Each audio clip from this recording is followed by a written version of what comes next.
Hello mga nuts, welcome to my new vlog.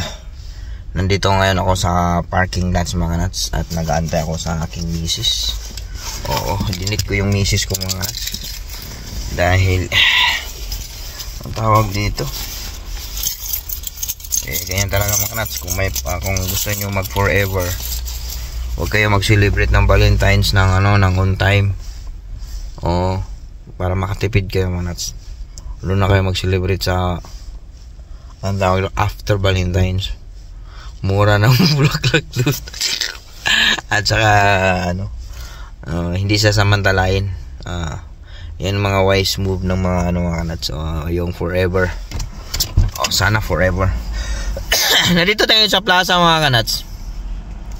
Ang tawag dito, ipapakita ko sa inyo mga kanuts kung gaano ba kadami ang 40 cm. Isang bagsak lang yung mga nuts, isang bagsak pa lang yun na snowstorm 40 cm.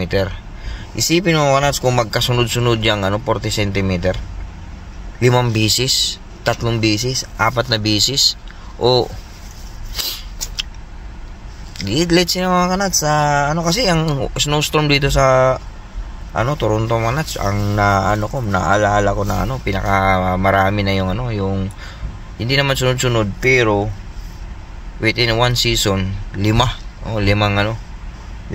snowstorm ang dumarating. Yun ang or last year mga 2 lang yata o 3. Ngayon isa pa lang. Yung 40 cm may snow pero hindi yung nakaraang unang pangalawa na pala yung 40 cm, yung una 10 cm lang. So hindi masyado yun. Pero yung 40 cm mga tingnan natin. Kung anong impact doon sa mga plaza. Ang maapektuhan kasi dito mga plaza dahil tulad dito, nandito ako ngayon sa parking lot. So yung parking lot mga kanuts, ang tawag dito puno ng yelo ngayon. So inaano yan mga kanuts, tawag dito binubuldos. So ngayon ipapaano ko lang, bibidyohan ko lang, ipapakita ko sa inyo kung gaano karami yung 40 cm. Ilang araw na yun mga nuts. Isipin nyo, ilang araw na yun. Simula na nag-snowstorm. So ngayon, nandito tayo sa parking lot. Ayan, ito parking lot. Ito mga nuts. Ayun, parking lots. Ayan, shoppers. Ito parking lots. So isipin nyo mga nuts, gaano karami yung naipon. Hindi lang itong side na to ang dami pang yan. Ito mga nuts, tingnan nyo, ganong kalaki. Ayan ayop na yan. Aakyat sana ako dyan tingnan mo, ang kapal. Tingnan mo gano'ng kataas yan. Gano'ng kataas yan mga nuts. Alang yan, dalawang patong ko mga nuts. Gano'ng kahaba yung ito, dito lang to. Sa side lang to na ito mga nuts. Dito lang sa side na yan. Dito sa side na yan. Dito. Yun pa. Paano yun? Yun sa kabila. Di ba? Meron pa doon. Yun. Meron pa doon. Bundok yan mga nuts. Tingnan mo yung truck. Tingnan mo yung truck mga nuts. Yung truck, tingnan mo yung truck. Ang truck nandito lang dalawang truck na ipagpatong mo, ganun kataas ang ang yelo. Lang yung nakita natin mga nuts. Itong mula doon hanggang doon. Hindi mo pa na mga nuts yung side ng yung kabila. Sa kabila pa. So talagang matindi ang marami talaga yung 40 cm mga nuts. Hindi biro yung 40 cm na snow. Talagang tingnan mo yung buo mga nuts, buo, tingnan mo buo. Yan, tingnan mo po. Ayan yung sasakyan ko mga nuts, tingnan mo yung sasakyan ko. Ilang sasakyan nyo? Yan. 3 sasakyan mga kanuts. Kasya 3 sasakyan. Doon pa sa kabila yun bundok ang kapal nun. Nandun pa sa dulo mga nuts, sa dulo. Oh, nandun pa sa dulo. Kita yung sa dulo. Oh. Di ba? Ayop na yan. Kaya matindi ang matindi ang 40 cm mga nuts. Tingnan natin dito sa gilid. Ano pa lang to, dito lang isang plaza lang to mga nuts ha. Isipin mo ilang plaza yung tawag dito nandito. Tingnan natin yung yung kapal ng mga nuts kasi binuldos na to sa gilid eh. Tingnan mo yung kapal niya. Ito. Tingnan mo hanggang doon, no? Hanggang doon. Yan, ganyan kakapal, oh. Ayop na yan. Dalawang sasakyan. Tapos ganun kataas. Wala tayong drone, eh. Makita natin yung ganun na. Ayop, oh. Sobrang kapal. Tingnan mo yung ganyan ka. Yan siguro ang height ng ay hindi yan 40 cm yan siguro. Yun ganun kakapal. Grabe. Kaya grabe yung snow mga nuts. So hindi biro. Hindi biro yung snow na tawag dito. Ang 40 cm. Ano pala talaga yun? Talagang delicadings pala talaga yun. Isipin mo yun kung pasok tayo kasi malamig. Isipin mo yun na ang tawag dito 5 beses yan na 40 cm. Isipin mo yung gaano kakapal na yun. Hayop na yun. Hindi natabunan na yung kung sunod-sunod. Diyos mio. Kaya hindi mga nuts na yung yung mga bandang up north. Pag sila siya mga nuts, yung tawag dito yung snow ba, yung iceberg pala, iceberg. Ganyan iceberg. Sipin mo yan, tingnan mo yun, yung iceberg na yan. So ganun kapal yung snow. Kaya yun pala banda sa Greenland or sa Nunavut, makikita mo yung yung iceberg na ang grabe, yung building yung napaka taas. Kasi pag yun sunod-sunod, di ba? See mo yan, iceberg na yan eh. Yan iceberg na yan. Tapos madagdagan pa ng isang ganyan, wala na, buong na. I-combine mo na lang yun. Yan at saka ito. Yan, i-combine mo na yan. Lahat i-combine mo lahat. Siguro mataas na building na talaga yung masasakop noon. Ganun ka taas ang ang snow. Grabe.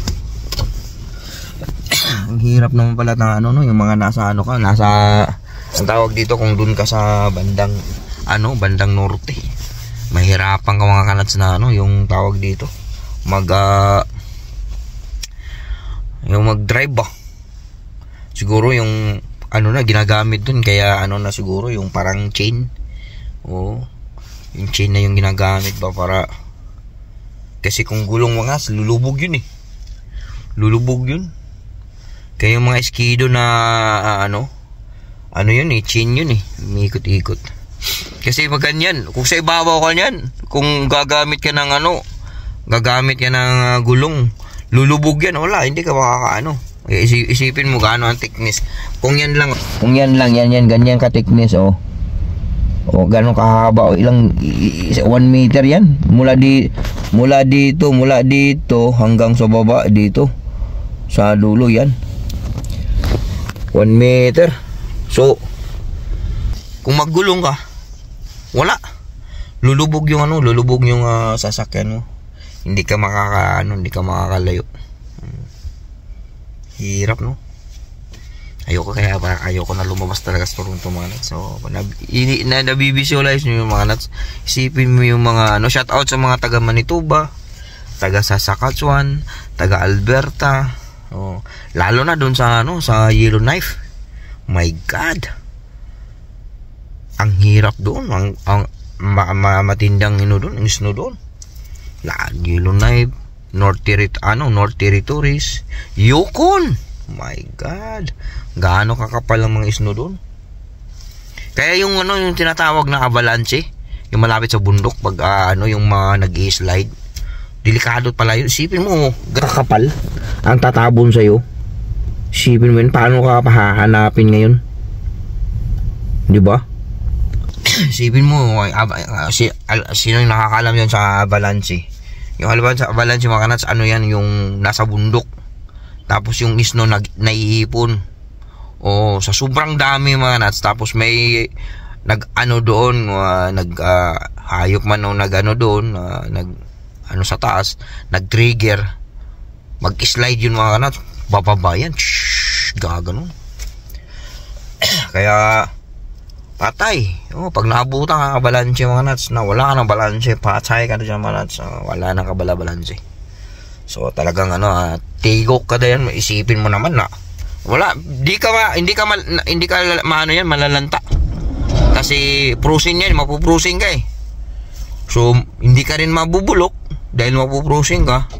O pag tsaka lang malusaw yan, tsaka ma-expose ng di ba? Ayop. Delikadings. Nandiyan na si Tess. Ayun na, tapos na mga nuts. So, hanggang dito na yung vlog mga nuts. Sana ay naintindihan nyo at nakita nyo ang epekto sa 40 cm mga nuts. So, kayang mag-isip-isip kayo na kung nandito kayo sa Toronto, naghahangad kayo ng malaki lang kita, pupunta kayo sa dito malaki isipin nyo naman yung yung snow, hindi lang yung kikitain mo, tikit nako mga kanats. So, kaya ayun, hindi ako wala yung malulubog yung ko, pantalon. Picturean mo kaya ako pang thumbnail. Picture mo ko thumbnail. O sige mga kanats, hanggang dito na lang mga kanats. Sana nakita nyo yung kung ano yung nakuha na moral lesson or sa bansang mga kanats na may snow. Di ba? So hindi talaga biro ang buhay rito mga kanats. So, sugal talaga, lalo nang yung mga ako sinashoutout ko yung mga nasa mga up north mga kanats na Pilipino. Talagang ginawa nila lahat para sa pamilya. Talagang saludo ako doon sa kasi mahirap to, hindi to biro ng snow mga hindi biro. Oo. Hindi to biro na ito lang sa si Mrs. kasi anong gusto mo? Bakit ka punta dito sa dinala ko dito sa Canada eh. Wala akong magagawa. Paano kita dinala? Hindi naman kita asawa nun. Hindi pa naman kita asawa nun. Hindi pa asawa pero sino naging ganyo? Ikaw naman naging ganyo, pupunta ka ng Canada. Ba't ka sumunod? Uy, ikaw sumunod, Tis. Hindi akong nauna eh. Ay, sabi mo, akong naging ganyo. Ikaw naging ganyo, pero akong nauna. Akong nauna approve. Ako ang unang ganyo. So, ayan mga kanats. So, ayan, hanggang dito na lang tayo mga kanats. At salamat sa iyong suporta. At walang sawang mga nuts. Kahit na 10 million viewers lang tayo mga nuts, okay lang yan, consistent na tayo for 5 years, for 4 years. Hanggang doon na yung natin. Okay na yun sa akin. Masaya na ako doon. So, ayan, picture mo ako dyan, Tis. Pang thumbnail. Parang kunwari ako alam mo yung aakyat. Kukunin nyo pa yung luggage. Oo nga, no? Hindi ba siya sama? Sasama nga, pick-upin mo. Dali na niya yung gamit niya. Tapos, doon na ayos sa bahay? Diretso niya na kunin yung luggage. Kasi nandun yung passport niya. Ganon. Sige mga nuts, hanggang dito na lang tayo mga nuts. I love you all.